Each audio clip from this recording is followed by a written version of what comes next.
All right, finally, in this unit on realism in education, I want to take up a set of issues involving character, discipline, motivation, and liberty. Again, from the realist perspective in contrast to idealism. One of the things that is a marked tendency in idealist education historically is the idea of motivation properly being a matter of duty and obligation, partly because we think of education as something that is not pleasurable. It's something that has to be forced upon the students, and students need to do it because they are supposed to, rather than because they want to. And typically in the idealist context, a more top-down, hierarchical, authoritarian social structure is in place. The teacher is the boss, the teacher is the authority figure, and he or she is, in effect, laying stuff on the students who are expected to be properly reverential toward the teacher and to obey, right, what the teacher says here. All of those themes go by the wayside when we turn to realism. For the realists, the assumption is that we do by nature want to grow. We want to grow physically, we want to grow psychologically, and so developing our capacities both physically and psychologically is a natural thing that human beings want to do, particularly younger human beings. So motivation should not primarily be a problem. People are naturally curious, they do naturally like to develop their capacities, and so education should be able to foster and encourage that if done properly. So issues of motivation are in many cases a lack of motivation.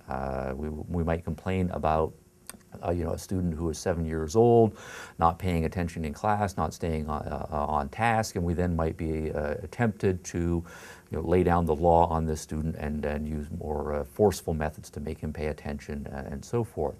But we do at the same time know that that same 7-year-old kid, if say put in front of a video game that he enjoys, will be motivated to stay on task for a great deal of time. And the reason there is not that the kid is in principle not able to stay on task and remain focused, that is that he is motivated, right? In the case of the video game, he's not motivated in class.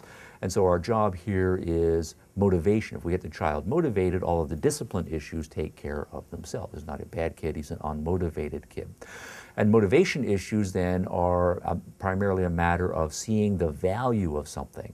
In many cases, the problem is that we as teachers have not taken material and connected it to the child's life. But if we really know and believe that whatever it is that we want the students to come to learn and to be able to do is in fact valuable, then we should be able to make those connections to the students. Now this of course is a big challenge. In many cases we're preparing for them for things down the road that they're not yet able to understand fully when they are younger.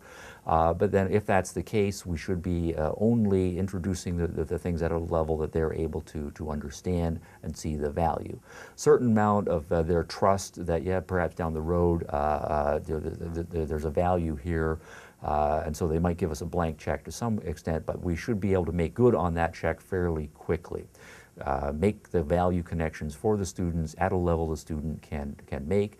Then he or she sees the value, the motivation problem goes away, the discipline problem goes away. That's how to approach things from a realist perspective here. So discipline is not a matter of imposition by an authority figure. Discipline is a matter of getting the students internally to see the value so that they become self-motivated to want to achieve the value and to do the work that's necessary to get that value. A connection here, I think, can be made to the practice of timeouts. My understanding is that at least the phrase a timeout is a relatively modern invention here. But if you think about the rationale for a timeout, that is a very realist phenomenon.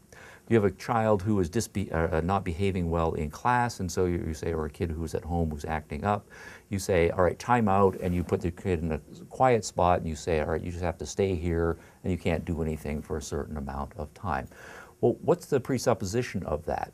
If we think from the idealist perspective that education is supposed to be a drudgery, education is a pain, education is not something that students want to do, well, a timeout then would be a reward, right? Because then the student says, whew, it's like recess. I've got a certain amount of time that I don't have to be involved in this education process, and I would like the timeout to be as long as possible. And that certainly is counter to the whole strategy of timeouts for those who believe in timeouts as a useful tool for discipline and so on.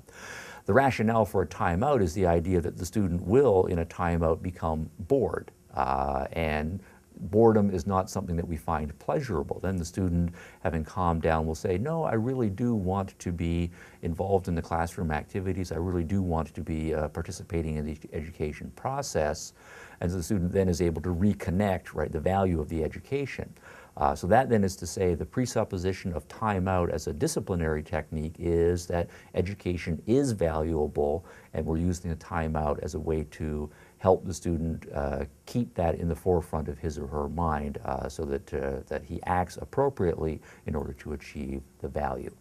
So I think that's an important and interesting contrast between that particular technique from an idealist perspective and a realist perspective.